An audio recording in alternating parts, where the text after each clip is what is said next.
Ya, Ketua, ini wali kota kan sudah memasuki masa kedua jabatannya ya, dan sekarang masih mengikuti retreat ya. Saya ingin pandangan ketua dari dua sisi. Pertama, prestasi yang membanggakan, terus kedua tentu tidak ada gade yang nggak retak. Maka bagaimana ketua berpandangan tentang itu? Ya, yang pertama kami turut mengapresiasi pelantikan dari Mas Wali dan Wawali Surabaya. Yang perlu dicatat bahwa keberhasilan beliau ini tentu bukan karena diusung oleh salah satu parpol aja, tetapi sebagai bukti nyata bagaimana masyarakat Surabaya sepenuhnya mendukung Mas Wali maupun Wawali kita. Intinya adalah bagaimana 18 partai politik yang ada di Surabaya ini sebagai pengusungnya.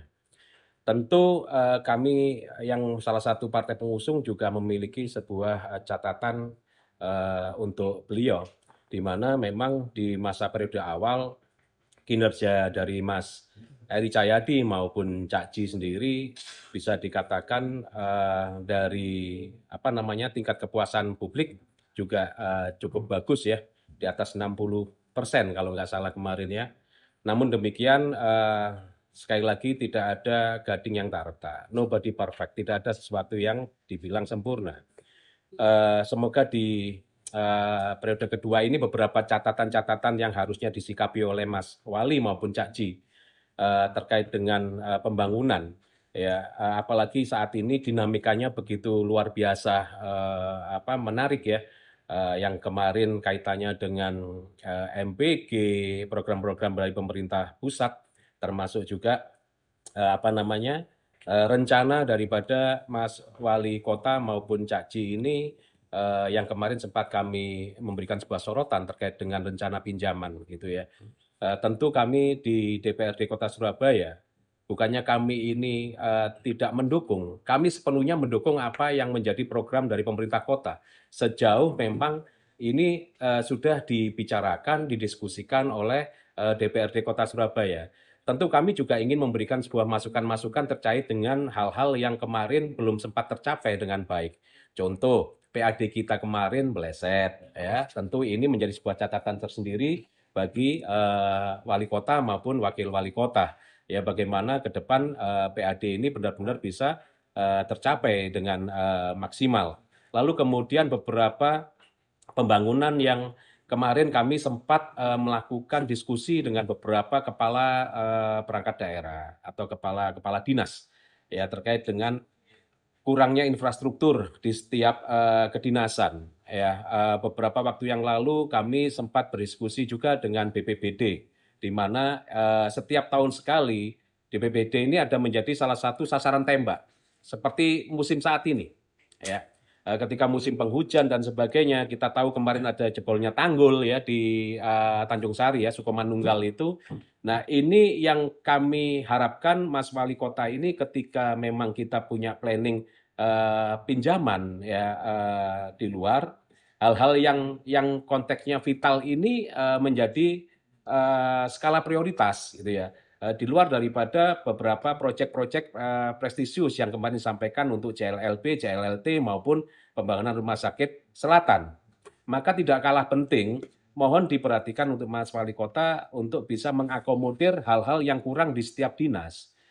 Infrastruktur yang kurang memadai. Kemarin ada permintaan dari Dinas BPBD terkait dengan sarana rescue boat yang kurang, mobil patroli yang kurang, ya lalu kemudian sarana-sarana dalam konteks rescue, pencarian dan sebagainya. Karena pada saat itu saya juga mendampingi langsung di posko pencarian ya.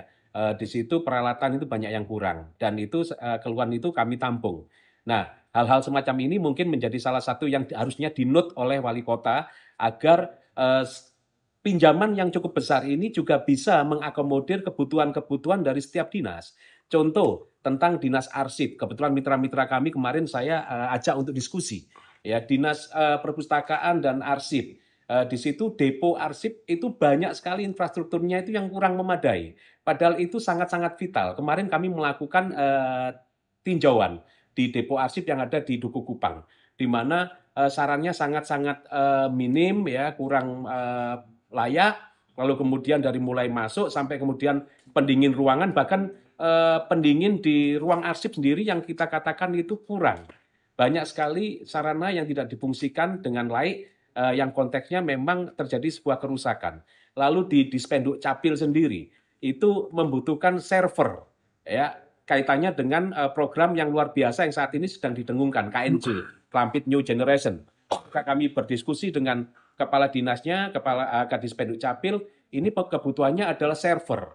Lalu di Command Center, ini salah satu yang sangat rawan, ya.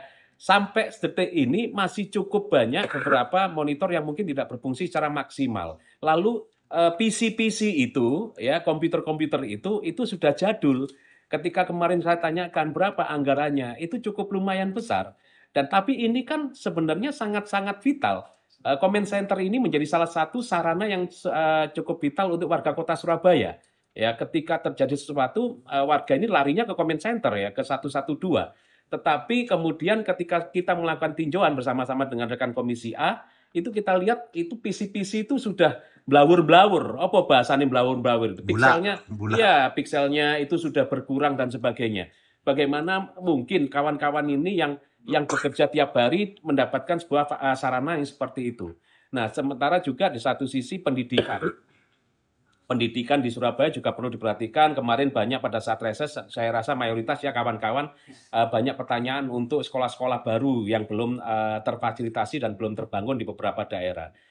Juga masalah kesehatan. Komitmen Pemkot ini, komitmen wali kota yang kaitannya dengan warga untuk bisa berobat secara gratis, khususnya warga kota Surabaya untuk memanfaatkan rumah sakit milik Pemkot, ini harus benar-benar menjadi sebuah garansi untuk warga kota Surabaya. Bagaimana warga ke Surabaya ini warga Surabaya kalau ke rumah sakit ini yang konon kabarnya hanya berbekal KTP itu bisa dilayani. Nah, ini perlu pembuktian gitu loh. Jadi ketika kita berbicara dengan pinjaman, ya, pinjaman yang luar biasa gede ini harusnya relevan ya dengan kebutuhan warga kota Surabaya itu sendiri. Ojo sampai pinjaman sing gede ini kemudian mengesampingkan hal-hal yang sebenarnya vital, tetapi nggak nampak. Nampak itu ketika terjadi sesuatu baru nampak. Kemarin kami cukup prihatin ketika Surabaya di musim penghujan itu didera beberapa kali kejadian banjir, tanggul jebol dan sebagainya. Boyo kita ini mikir gitu loh, bagaimana kita punya bosem yang bisa menampung benar-benar debit air yang cukup besar, yang bosemnya itu diperkuat dengan baik. Dan itu butuh anggaran. Nah, ketika kita mau berbicara tentang pinjaman, barangkali nanti Mas Wali Kota bisa memprioritaskan hal semacam ini. Saya rasa itu, Kak Sadek. Ya, betul. Saya barusan tertarik dengan pendapat Ketua tentang APBD yang divisit itu ya. Kira-kira menurut Ketua PAD. PAD, ya PAD yang menurut Ketua apa penyebabnya? Ya, kalau PAD defisit itu kan banyak, beberapa itu dinas itu memang kan nggak tercapai targetnya ya. Kalau kita mau berbicara mungkin ranah dari divisi komisi yang lain ya. Ada beberapa dinas perhubungan yang kemarin juga tidak tercapai di dalam parkir dan sebagainya. Ini banyak. Saya rasa Mas Wali harus mengevaluasi kenapa PAD kita itu minus 1,5. Ya, infonya kan kemarin 1,5 ya. Minusnya, dan ini harusnya dievaluasi sebelum kita kemudian memutuskan untuk melakukan planning pinjaman. Saya dengar pinjamannya juga sudah ada yang cair kemarin ya, sekian ratus miliar gitu loh. Nah, ini kebutuhannya buat apa dulu, dan ini kan juga harusnya disampaikan kepada kami yang di DPRD sehingga kami juga bisa menjawab ke warga kota. Jadi salah satu rekan di eksekutif kemarin menyampaikan bahwa pinjaman ada yang sudah keluar ya, sudah cair sekian ratus miliar. Pertanyaan saya mungkin bisa dijawab oleh beliaunya. Ini untuk skala prioritas yang mana agar ini tidak menjadi sebuah pertanyaan gitu ya di bawah. Warga ini juga pengen tahu gitu loh. Pemkot ini pinjam gawe opo dhisik. Saya rasa itu, Cak Sadek. Oke, Ketua, makasih. Terima kasih, Cak.